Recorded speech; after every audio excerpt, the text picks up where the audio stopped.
तो hello everyone, आपका स्वागत है मेरे YouTube चैनल के ऊपर और मेरा नाम है सक्षम मनचंदा। और आज फिर से आपके लिए जो है मैं एक और ब्रेकआउट स्टॉक जो है लेकर के आया हूं। आप इस वीडियो को जो है पूरा एंड तक जरूर देखना क्योंकि आपके लिए बहुत ज्यादा नॉलेजेबल होने वाली है।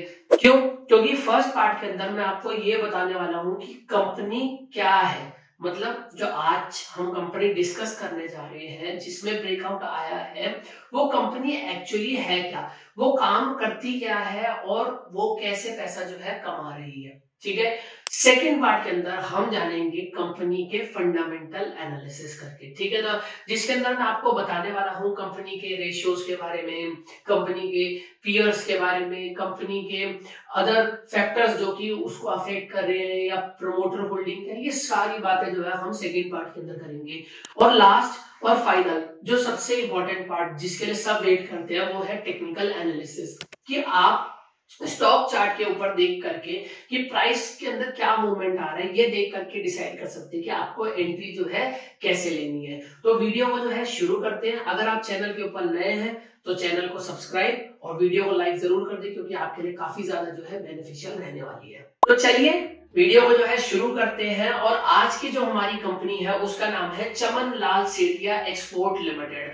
काफी अच्छी कंपनी जो है मुझे मालूम पड़ रही है क्योंकि काफी सालों से जो है कंपनी एक्सपोर्ट बिजनेस में है और कंज्यूमर फूड सेक्टर से जो है बिलोंग करती है। तो चलो वीडियो के अंदर आगे बढ़ते हैं। और आप मेरी स्क्रीन के ऊपर जैसे देख सकते हैं कि मैंने आपको जो है चमन लाल सेठिया एक्सपोर्ट के बारे में जो है शो कर रहा हूं। ठीक है। तो इसका जो ब्रांड है जिसके अंडर जो है कंपनी राइस बेचती है वो है महारानी राइस, जुबा से दिल तक। ठीक है ना, तो ये इनकी जो है टैग लाइन है, जुबा से दिल तक। ये जो है कंपनी मेजॉरिटी जो है बाहर जो है एक्सपोर्ट करती है। तो अब एक कंपनी को एक शॉर्ट जिस्ट में जानते हैं कि कंपनी है क्या। कंपनी का जैसे मैं आपको ब्रांड नेम बता चुका हूं वो है आपका महारानी राइस। ठीक है ना। ये जो है कंपनी सिंस 1974 से एक्सपोर्ट कर रही है कंपनी 90 से ज्यादा कंट्रीज के अंदर में। और लास्ट बात करें 10 सालों की तो इनकी CAGR सेल्स ग्रोथ है आपकी 16%। ठीक है ना। प्राइवेट लेबल ब्रांड, साथ में 440 प्लस डिस्ट्रीब्यूटर्स अक्रॉस ग्लोब। ठीक है ना।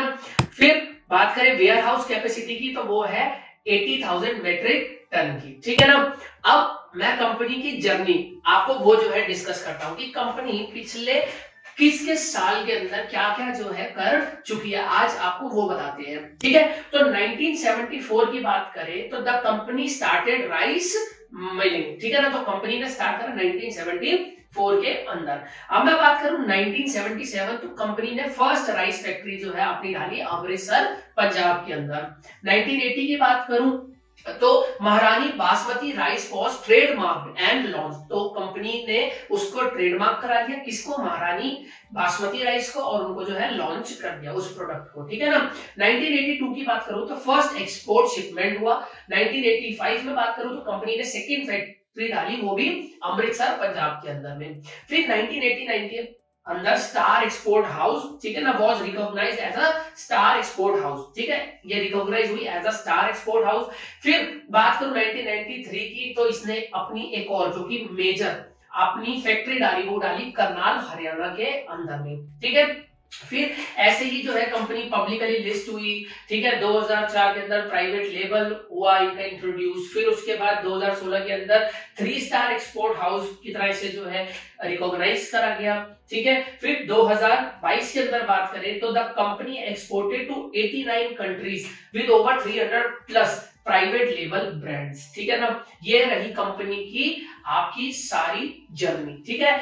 अब नेक्स्ट पार्ट चलते हैं और कंपनी को कौन संभाल रहे हैं, अब हम उनकी बात करते हैं। तो मेन इनके जो 4 पर्सन है वो है आपके मिस्टर विजय सेठिया जो कि इनके MD है, राजीव सेठिया जो कि इनके CFO भी है और मैनेजिंग डायरेक्टर भी है।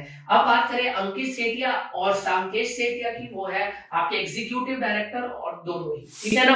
अब बात करें कंपनी के पोर्टफोलियो की कंपनी क्या जो है बेच रही है। चलो देख लो ये सारे ब्रांड और इस पैकेजिंग के अंदर जो है कंपनी ये सारी चीजें जो है आपको बाहर एक्सपोर्ट करके दे रही है। ये सारी बात जानना बहुत जरूरी है क्योंकि आप इस कंपनी के अंदर इन्वेस्ट करने जा रहे हैं। आप इसके अंदर ब्रेकआउट स्टॉक तो बनाइए, बट इसके अंदर आप जब इन्वेस्ट करने जा रहे हैं तो आपके दिमाग में होना चाहिए कि कंपनी कमा क्या रही है। तो इस वीडियो को पूरे एंड तक जरूर देखना, ठीक है। और लाइक करना मत भूलना, आपके लिए बहुत एफर्ट्स लगते हैं इस वीडियो के अंदर, ठीक है ना।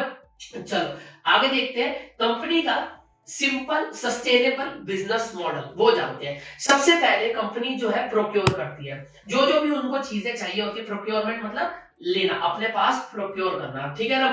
फिर उसके बाद कंपनी उसे प्रोसेस करती है, ठीक है, जैसे फैसिलिटीज इन करनाल और यहाँ पर जो है उसको प्रोसेस करती है राइस वगैरह को, ठीक है। फिर क्वालिटी चेक होता है, कंपनी ये 5 स्टेप जो है फॉलो करती है। फिर पैकेजिंग एंड वेयर हाउसिंग, जो भी उनका क्वालिटी चेक करने के बाद जो प्रोडक्ट आया है उसकी पैकेजिंग बहुत जरूरी है, तभी तो बाहर एक्सपोर्ट करेंगे। और जो बचा है सामान उसका वेयर हाउसिंग करना, ठीक है। फिर डिस्ट्रीब्यूशन, ठीक है ना, exporting to over 90 countries presently through 440 distributor. तो अच्छा डिस्ट्रीब्यूशन नेटवर्क जो है कंपनी के पास है। होप आपको यहाँ तक जो है चीजें समझ में आई होगी।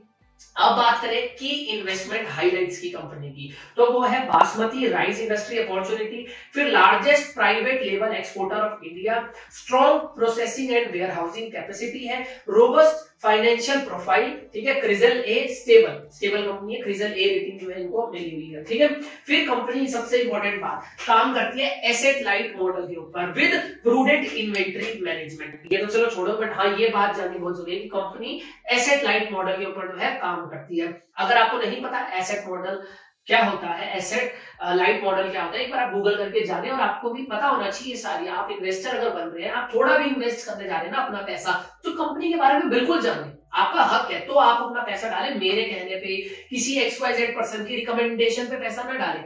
आप खुद इन्वेस्ट कर रहे हैं, आपको खुद पता होना चाहिए कि आप किस चीज के अंदर जो है पैसा लगा रहे हैं, ठीक है। अब सबसे इंपॉर्टेंट बात, इंडियन बासमती राइस इंडस्ट्री, हमारी इंडियन मार्केट के बारे में जो है हम जानते हैं। Basmati rice is a majorly produce in India, ठीक है। मेजॉरिटी जो है बासमती राइस इंडिया के अंदर ही प्रोड्यूस होता है और पाकिस्तान के अंदर भी जो है थोड़ा सा प्रोड्यूस होता है। अब बात करें, India has a strong dominance in the export of basmati rice. 160 country से 160 प्लस कंट्री से ज्यादा के अंदर जो है हमारा इंडिया जो है एक्सपोर्ट करता है। अब आप देखेंगे top importing countries of Indian basmati rice, तो सारी वैल्यूज जो है करोड़ के अंदर है, मैं आपको दिखा रहा हूं। ईरान सबसे ज्यादा इंपोर्ट करता है, फिर सऊदी अरेबिया, फिर अरब, और फिर यमन, फिर इराक, फिर यूएसए एंड कुवैत। और आप यहाँ पर ये देख सकते हैं, चाहे वीडियो पॉज करके, कौन से फाइनेंशियल ईयर के अंदर कैसी कैसी ग्रोथ जो है रही है। अब बात करें कि basmati rice export has witnessed a CAGR growth of 5.5% in last 10 फिस्कल्स, ठीक है ना। तो फिस्कल ईयर के अंदर, पिछले लास्ट 10 फिस्कल ईयर के अंदर जो आपकी ये जो ग्रोथ हुई है ना एक्सपोर्ट्स की, वो अराउंड 5.5% के रेट पे हुई है। मतलब आपको जानना जरूरी है, जिस आप इंडस्ट्री के अंदर पैसा लगा रहे हैं, आप जिस कंपनी के अंदर पैसा लगा रहे हैं, तो उसके अंदर ईयर ऑन ईयर ग्रोथ जो एक्सपोर्ट की है, और इनके पास कितना शेयर आ रहा है, लगभग ओवरऑल ग्रोथ जो है वो 5.5% की है। इनके पास कितना शेयर आ रहा है, क्योंकि ये जो है सबसे मेजर एक्सपोर्टर है आपके किसके, राइस के, ठीक है, महारानी राइस, इनके जो बासमती वो है, ठीक है ना, चावल जो इनका बासमती राइस जो है इनका ब्रांड जो है।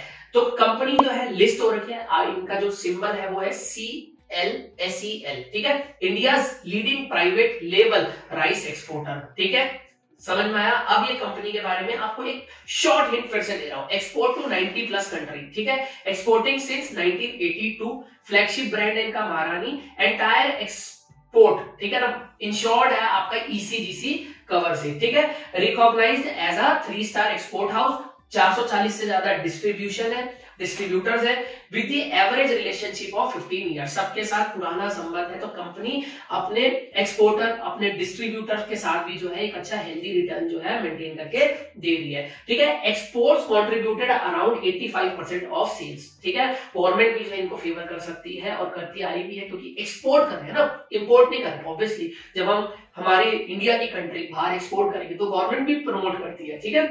85% पूरी सेल्स का कंपनी एक्सपोर्ट से जो है जनरेट करके देती है। अब मैं कंपनी की आपको प्रोसेसिंग फैसिलिटीज के बारे में जो है बता देता हूं। अभी फिलहाल Karnal facility is nested favourably near to the paddy growing area. ठीक है, जहां पे भी जो है पैडी ग्रोइंग एरिया है, करनाल की जो इनकी यूनिट है, जो कि इनकी फैक्ट्री है, वो काफी जो है, और इसीलिए उनको जो है सुपीरियर रॉ मटेरियल जो है मिलता है। तो ठीक है, सेकेंड पार्ट के अंदर जान लेते हैं हम कंपनी के फंडामेंटल्स, जो कि आपके लिए जो है एसेंशियल रहने वाले हैं, जो कि आपको हेल्प करेंगे एक आपके बैक माइंड के अंदर। तो पहली चीज जो हम जानते हैं वो है कंपनी का मार्केट कैपिटलाइजेशन, जो कि है 772 करोड़ का। ठीक है, अब बात कर ले कंपनी की पीई रेशियो, जो कि मुझे लगता है ठीक है, फेयर वैल्यूड है, बट कहीं ना कहीं अभी भी ओवर वैल्यूएशन इतनी होने के बाद भी ठीक है, बट अब कहीं ना कहीं जब इसके पीयर से देखेंगे तो आपको जो है सही दिखेगी। अभी मैं आपको आगे जब पीयर कंपैरिजन दिखाऊंगा तो आप जो है इसको ऑब्जर्व कर सकते हैं। डिविडेंड यील्ड कंपनी का 0 है, ये बात आपको दिमाग में रखनी चाहिए। कंपनी के डेट की बात करूं तो वो चल रहा है अभी 117 करोड़ का।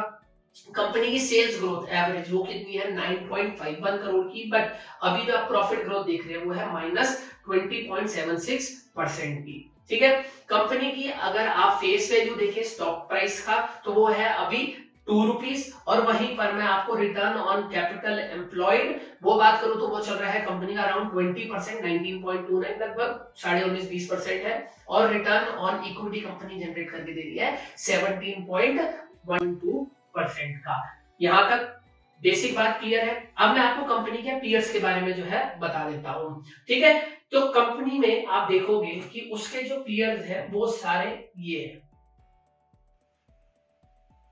खुद पढ़े, बहुत बढ़िया रहेगा आपके लिए। अगर आप खुद ये सारी चीजें देखने लगेंगे तो आपको बहुत मजा खुद भी आएगा। मार्केट कैपिटलाइजेशन आप कंपेयर करें और बाकी पीयर्स के हिसाब से उसका प्राइस देखें। पहले आप समझिए कंपनी को कैसे देखना है, देखते रहे साथ साथ, मैं आपके साथ बना हुआ हूं यहाँ पे वीडियो में। अब पीई रेशियो कंपेयर करें बाकी कंपनीज के रिलेटेड में, इसका ये रहा पीई रेशियो, देखें एक बार, देखें तो सही, समझे। मैं कमिट करता हूं आपको कि आपके लिए पीई रेशियो की फुल फ्लेज्ड वीडियो, कैसे वो वैल्यूएशन होती है, ये क्या होता है, पूरी वीडियो जो है आपके लिए हमारे चैनल पे जो है जरूर आएगी। अर्निंग पर शेयर देखें, हर कंपनी अलग अलग कैसे कमा के दे रही है, देखो समझो थोड़ा सा, अगर इस वीडियो में यहां तक बने समझो, ये सारी चीजें खुद समझो, देखो, फिर इनके ऊपर इंडिविजुअल वीडियो भी जो आप बोलोगे ना वो कमेंट में मेरे को बताना, मैं बनाऊंगा। जैसे पीई रेशियो की तो पक्का बनाऊंगा, return on equity, return on capital employed की भी जो है मैं जरूर बताऊंगा, क्योंकि मैं आपको हर वीडियो के अंदर जो है बोलता हूँ। आरओई, आरओसी अब देख ले, मैं ज्यादा लंबी नहीं कर सकता वीडियो को, आगे बढ़ता हूँ मैं, अपने नेक्स्ट पार्ट चलता हूँ और शेयर होल्डिंग पैटर्न जो है आपको दिखाता हूँ।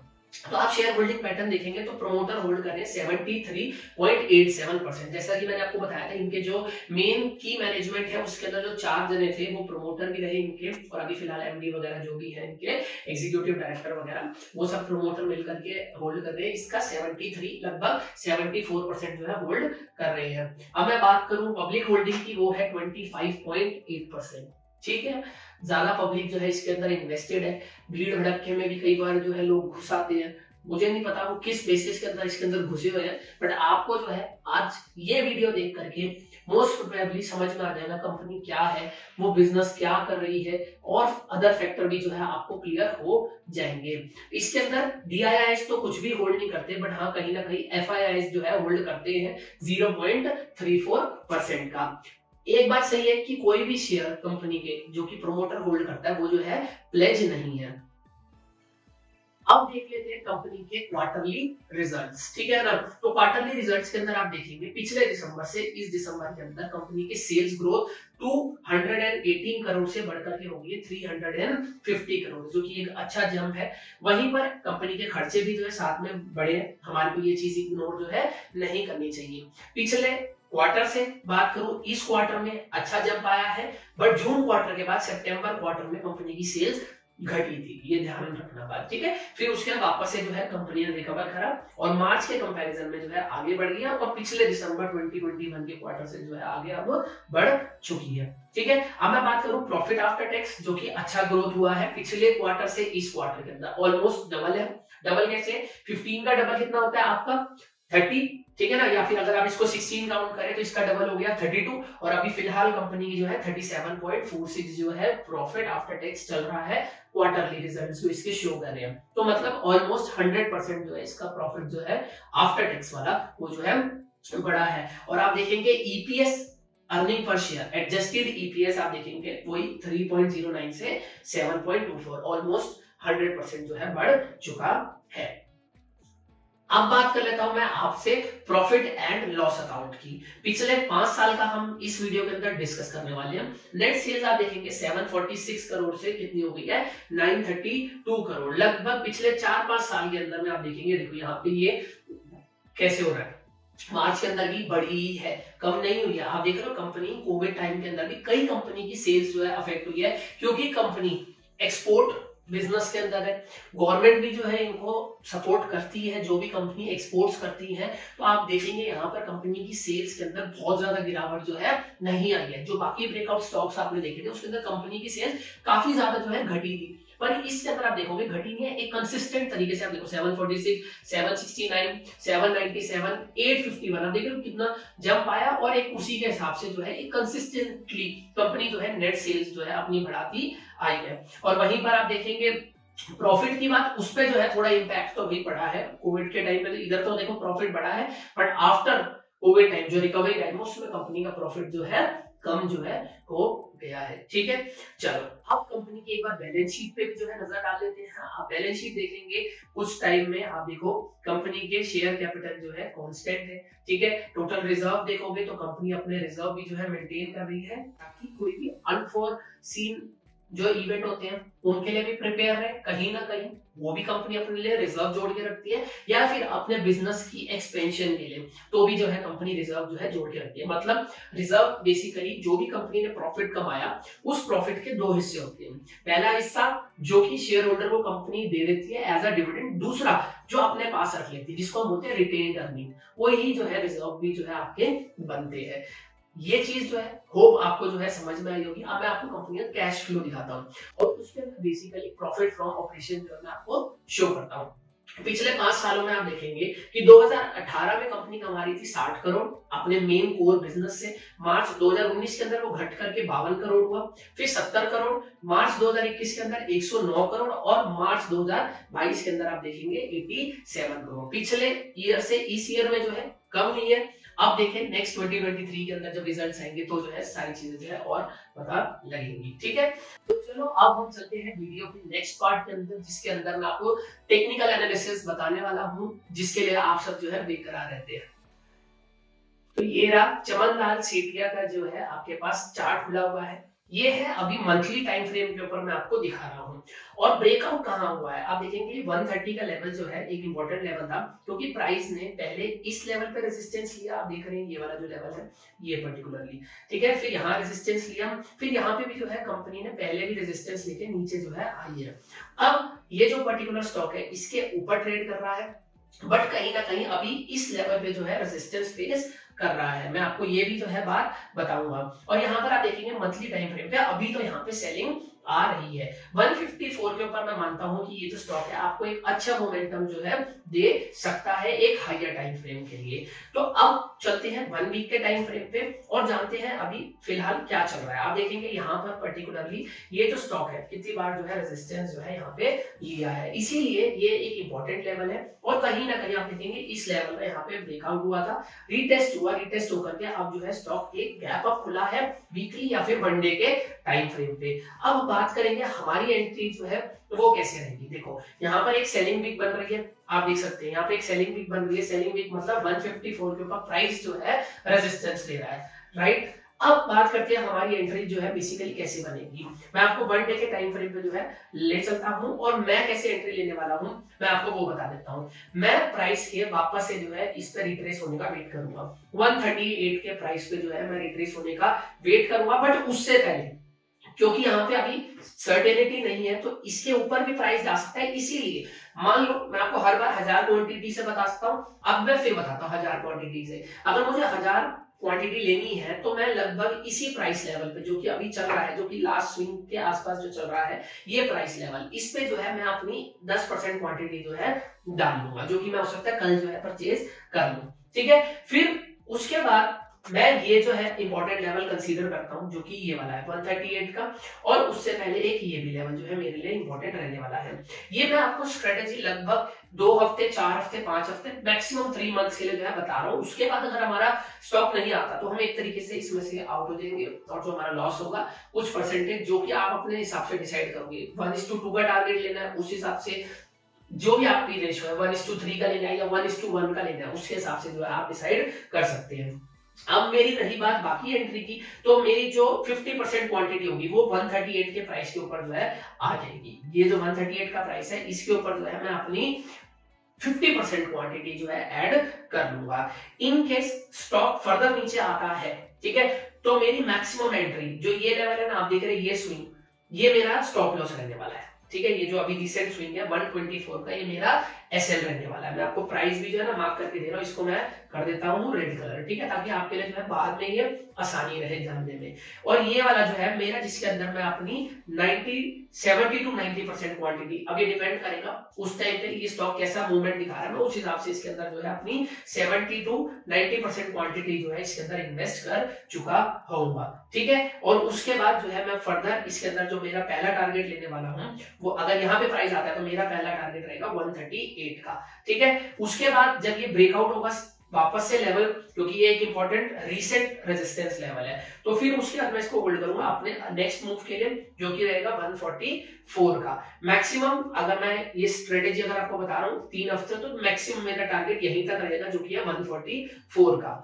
तो मैक्सिमम एंट्री यहां से यहां तक हम टारगेट लेंगे 130 से 140 का, ठीक है, 145 का अराउंड, ठीक है ना। उसके बाद रहेगी बात, अगर स्टॉक इसके ऊपर मूव करता है तो मैक्सिमम मेरी मैं प्रॉफिट जो है 147 तक जो है, 145 147 तक जो है सारा ये वाला लेवल तक, ये जो ऊपर वाला मैंने 147 मार्क करा है, यहीं तक जो है मैं अपना टारगेट लेके से वो कर लूंगा।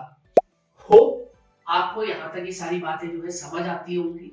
अगर नहीं आती है तो ये जो ब्रेकआउट स्टॉक की सीरीज है इसके अंदर बने रहे, आपको नॉलेज तो जरूर मिलेगी। मैं आपको अपनी एनालिसिस बता रहा हूं, मैं आपको ये नहीं कह रहा कि आप इसके अंदर इन्वेस्ट करो ही करो। नॉलेज लो, समझ में आए, अपने रिस्क पे जो है इन्वेस्टमेंट लो, ठीक है। आपके लिए इन्वेस्टिंग है, आपके अपने पैसे हैं, आप जो है इसको अच्छे से इस्तेमाल करें, वाइसली इस्तेमाल करें, किसी और के कहने पे कोई भी स्टॉक खुद ना बाय करें। जब तक आपको वो कंपनी, जब तक आपको वो स्टॉक, वो चीजें, वो सारी बातें जो है समझ नहीं आती, जिसके अंदर आप पैसा डालने जा रहे हो, वो धंधा आपको समझ नहीं आता। अगर ये कंपनी के अंदर आप इन्वेस्ट कर रहे हो, तो अगर ये धंधा समझ नहीं आता तो मत डालो, कंपनी का फ्यूचर समझ नहीं आता मत डालो, क्योंकि मैं आपको डायरेक्टली और इनडायरेक्टली कोई एडवाइस नहीं दे रहा हूं। अगर आप पैसे डालेंगे तो अपने रिस्क पे जो है डालेंगे। लर्निंग के लिए ये चैनल पे बने रहे, चैनल को सब्सक्राइब करके रखें, वीडियो को लाइक जो है जरूर करके जाए, और अगर हो सके तो अपने दोस्तों के साथ शेयर, और वीडियो कैसी लगी ये कमेंट में जो है जरूर करके बताना।